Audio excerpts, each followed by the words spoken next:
kuna vipengele nilitamani tufahamu, hasa mbinu ambazo tumetueleza kwa ufupi. Usiwe na haraka sana, kwa sababu moja ya maeneo muhimu sana kama kanisa kufahamu ni namna ambavyo kanisa linatekwa.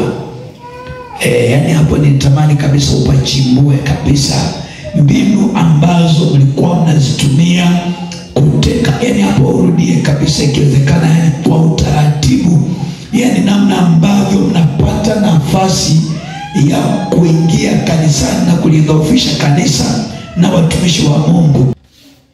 Mtumishi wa Mungu ameuliza swali, kwa hiyo sikiliza kwa makini ili niweze kuambia namna ya kujiepusha ili usikamatwe na wachawi.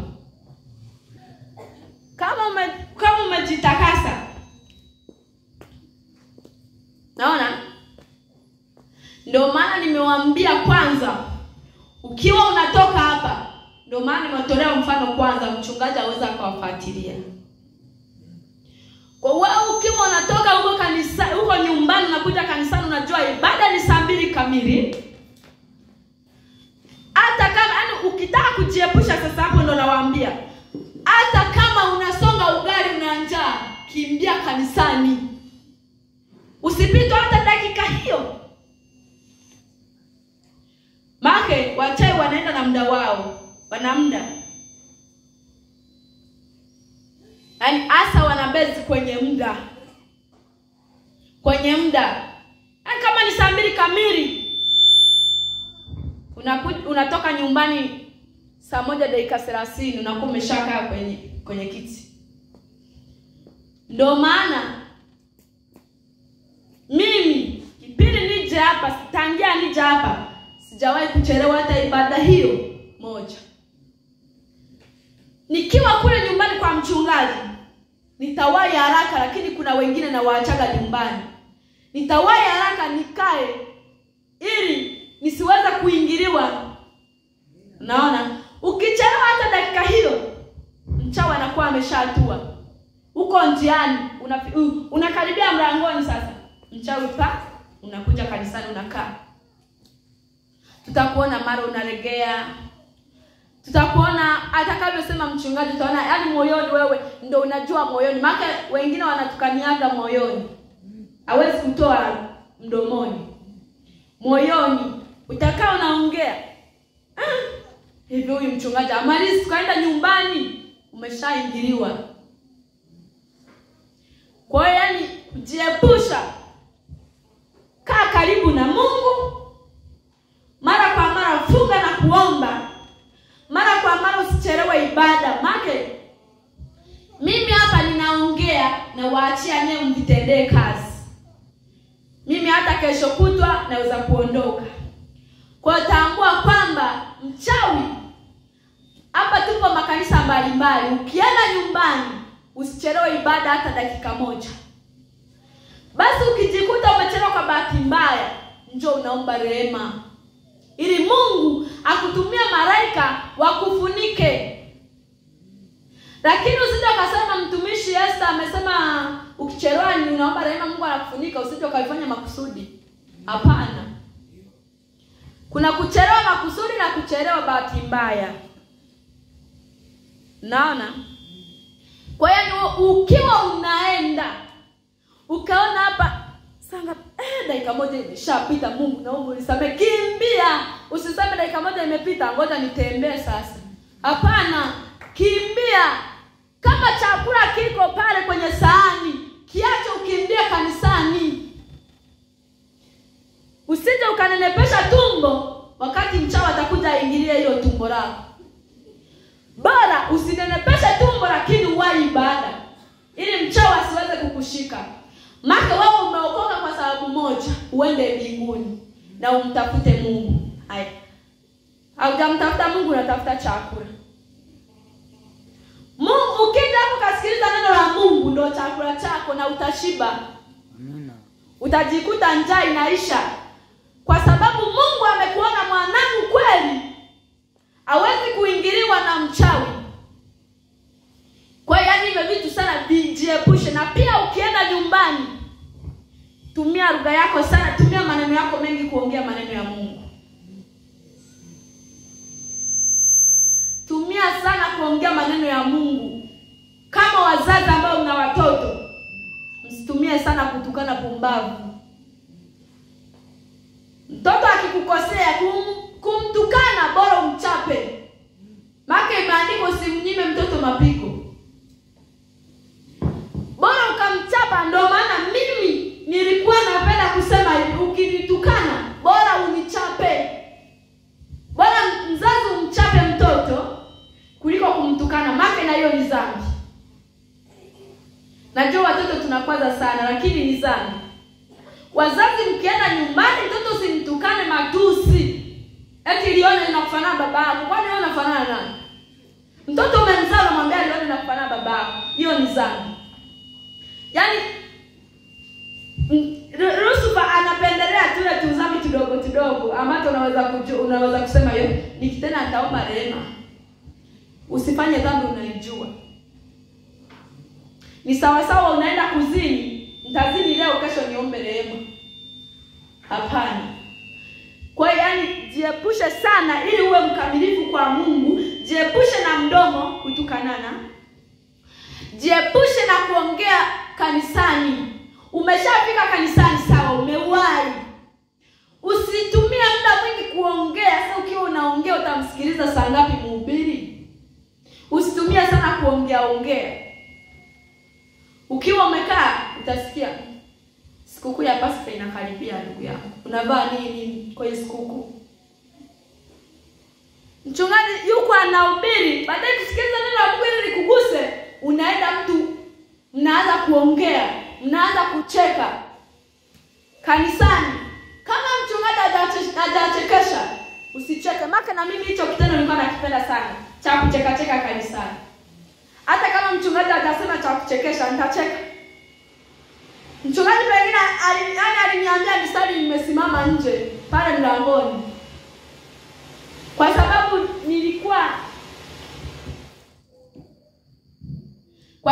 nilikuwa na hicho kitengo, naona. Kuona watu ukiona unacheka sana kanisani na unanong'ona sana kanisani, tutajua wewe tayari hauwezi kuwa umekamilika kwa Mungu. Wewe papa. Unaongea nini? Sikiliza ulichoambiwa. Mtu mko mnaomba, yeye anaongea na mwenzake. Mko mnaomba, kama ni kusimama, eti mtu anakaa anaanza kuongea na mwenzake. Wewe kuabudu sasa unaweza kukaa ukaabudu kabisa ukaingia roho. Ndio maana tunapigwa na magoti. Unaomba, unaabudu. Nimeshawaambia dhambi kadhaa ambazo mchawi anaweza kuwaingilia, mziepuke. Yaani ukiwa unaomba, hiyo ndio ya muhimu, usiangalie nyuma. Ili Mungu aweze kukuhudumia, utahudumiwa na Lucifer huko. Mchungaji yeye kuangalia huku sio dhambi, maka anakuwa yani anaangalia kwanza, yani anaomba ili waumini wapate na wenyewe nguvu ya kuomba. Ndio maana tunaona hao wachungaji walikuwa wanaomba wameangalia huku, hawajaangalia huku. Sana maombi ya rehema wachungaji walikuwa wanaangalia huku. Lakini wewe unanishangaza unaangalia nyuma.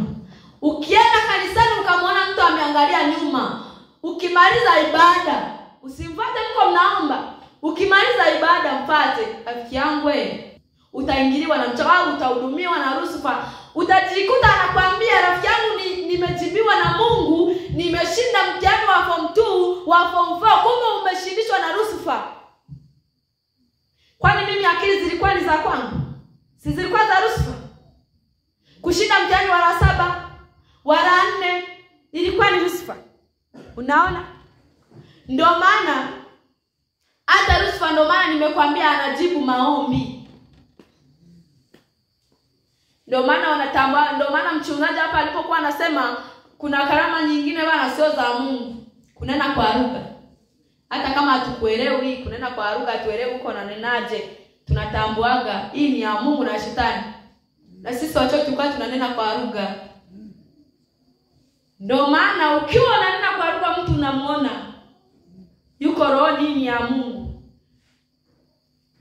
Kwa hiyo yani kumtambua mtu ni matendo. Hicho yani kubwa sana. Na ishara za kumtambua mchawi ndani ya kanisa. Kiukweli yani tangia nija hapa tumishi. Yani hata sijaona, hata labda niwaambie tu. Lakini hapo sijamuona make. Wote wameendana wote. Ishara. Moja.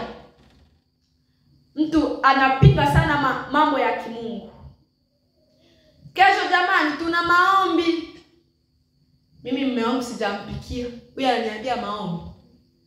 Ndugu yangu, unakuwa unaka hata kama sio mchawi lakini unakuwa nako. Mchawi sio kamba upai. Hapana. Na kwa maneno ni mchawi.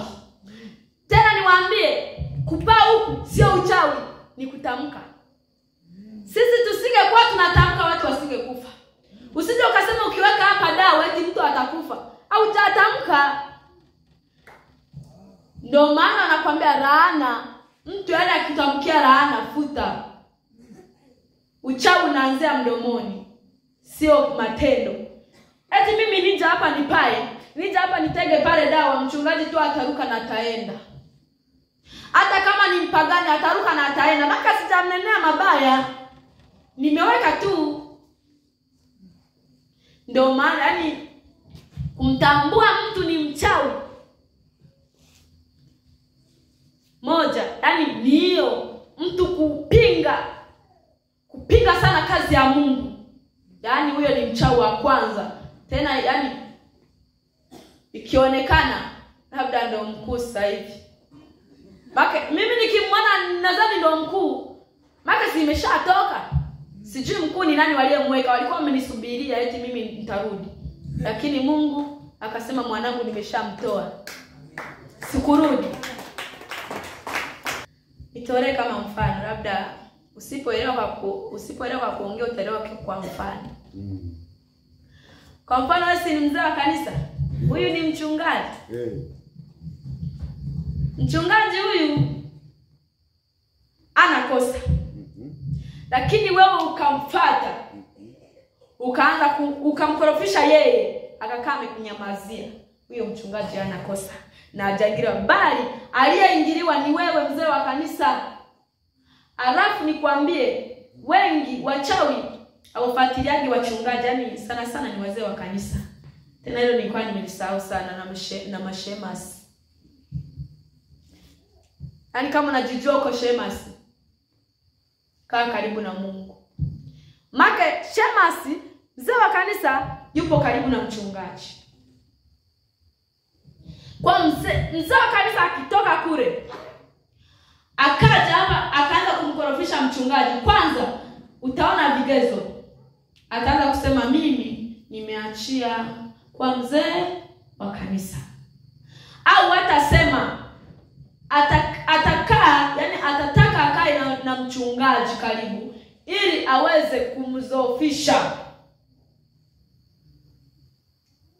mchungaji. Nimesikia hiki na hiki, kumbe anadanganya. Ameshatumiwa yani na mchawi ameshamvaa. Kwa hiyo ukiona shemasi anatoka huku kuja kumshauri mchungaji ili ni dhambi, wakati mchungaji analitambua na alisema, au anasema mchungaji kujifunga vitambaa haijaandikwa, unakuwa umeshamtambua amevaliwa na mchawi. Tena mchawi aji kiroho, ana mbaa mzima, lakini sura inabaki ya kwako. Kitengo cha kwanza hicho. Kitengo cha kwanza. Cha pili, anapenda sana mambo ya kidunia. Make mzee wa kanisa yuko karibu na mchungaji. Kwanza jiulize, yupo karibu na mchungaji, je, atatendaje dhambi wakati ndio yuko karibu na mchungaji? Naona kwa akiwa karibu na mchungaji hawezi kulala na mchungaji wala kushinda na mchungaji huko anakoenda. Aidha anamaliza mabinti wa watu, aidha maneno yake ni ya kidunia sana. Mchungaji yeye amesimama kweli ya Mungu, lakini mchungaji anaweza kuwa na karo. Najua tulikuwa tunaomba Mungu atusamee sana yani wanawake. Mchungaji hawezi kuwa na hiyo roho yani ya kutopenda watu. Unaona? Ni mbaba sasa. Hawezi kuwa na roho ya kubagua watu. Lakini mchungaji anaweza kuwa na hapo karo. Kwa undani. Kwa undani ila umjui. Aidha matendo yake unayaona ni mazuri, lakini maneno yake anayotamka yanasomwa. Kwa mfano, unasema mke wangu nenda ukahubiri injili, akienda huko utaenda naye? Kwa yani ndio maana nakwambia mchungaji inabidi mkashe umfundishe, umueleweshe, yani kama na mchungaji, ili asiingiliwe na mchawi. Maana akiwa ameshaingiliwa na wewe utaingiliwa. Si mwili mmoja imeandikwa. Kwa yani akiwa ameshaingiliwa na wewe utaingiliwa. Maana utakachofundisha madhabahuni na yeye ataenda kufundisha. Kwa mfano umetoka hapo umemwachia mchungaji, haujui atafundisha nini? Haujui. Naam. Kwa hiyo yani ndio maana wanawake sana wanasema kuja kushika maneno, kuja kukaa kwenye wokovu ni kwa neema ya Mungu. Kwa hiyo sio ukafikiria huyu ni mchungaji hawezi kutenda dhambi, anatenda kama kawaida. Mchungaji kwa mfano ameepuka na dhambi zote za kidunia zote, lakini moyoni hakuna anayemuona. Matendo yake ni mazuri, lakini hapa moyoni ndio itamfanya aingiliwe na wachawi. Kama mimi nilikuwa na uwezo wa kuangalia mtu atazaa mtoto gani,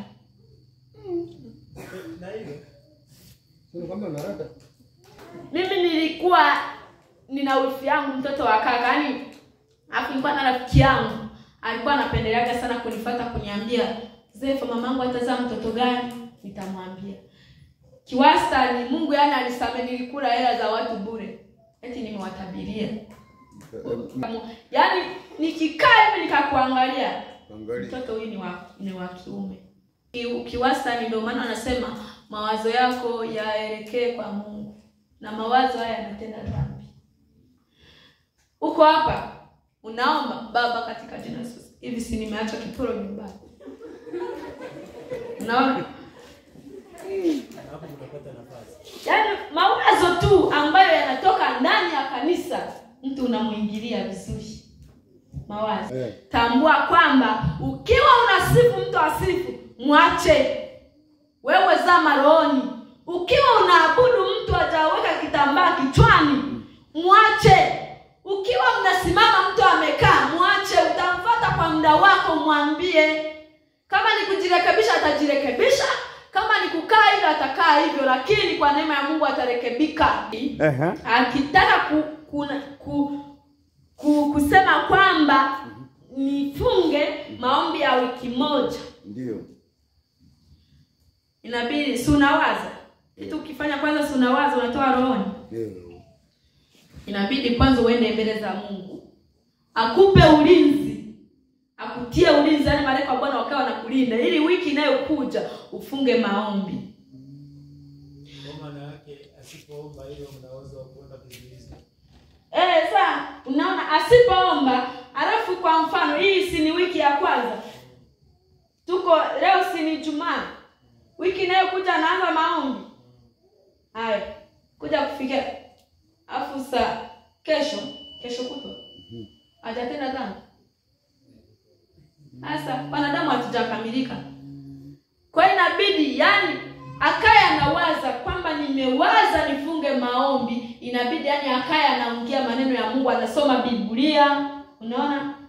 Au kabla ajaanza yani kwanza yale maombi, afunga hata siku moja, aombe maombi yake anayoenda kuomba. Ajitakase kwanza. Ajitakase kwanza.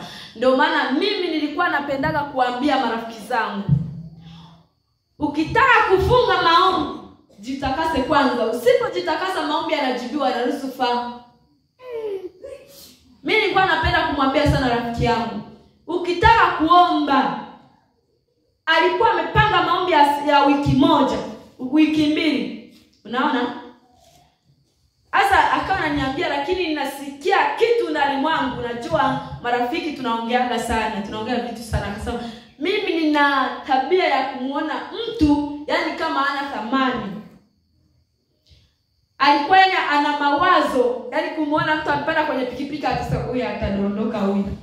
Unaona? Lakini kaja nikamwambiaje, akaja akasema mimi nitafungia hicho kiti. Nikamwambiaje, kabla hujafunga, funga hiyo wiki hii, yani siku moja unayosema hii usile. Yani hapo omba ili maombi yako yajibiwe. Usipoomba utajibiwa na Lucifer. Na Lucifer atakupa majibu. Atakuondolea kama wiki moja, wiki ya pili tena yani ndio unazidi kuwaza mabaya. Lakini kuna kutambua kujibiwa Mungu, hali za shetani. Kumbe ukiwa unataka kuja hapa mbele kuongoza, kwanza jiangalie moyoni. Moyoni wewe ndio unajua umewaza nini leo. Moyoni wewe ndio unajua leo umeenda sehemu gani na umemkutana nani na umemwambia nani maneno ya Mungu. 1 2 3. Basi kama hujakutana na mtu, umekaa kimya, ukaona tafakari Mungu, kwa leo nitaanzisha ibada, kwa leo nitaabudisha. Kwa sana inabidi kwanza ukitaka yani umtambue kwanza yani wa kuabudisha, moja awe mchungaji. Wapendwa nawaambia, moja kwanza awe mchungaji. Make sisi sawa tunasifisha vizuri, tunaimbisha.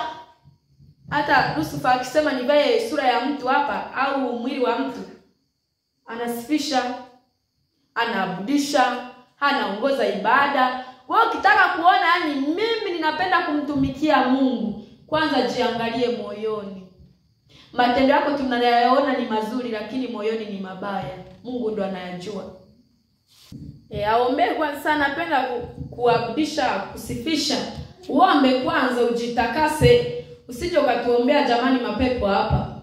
Sisi tunarudia maneno, tunarudia tuimbo na toimba, kumbe wewe umeshavaliwa na sura nyingine. Naona?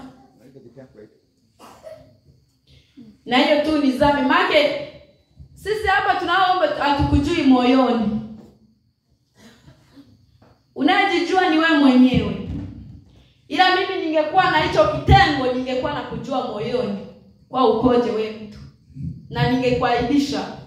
Yaani mshukuru Mungu nimeshatoka. Sina huo uwezo. Yaani make nilikuwa nina uwezo wa kukuangalia kwamba wewe uko unawaza nini. Ndio maana watu wengi walikuwa wanakamatwa.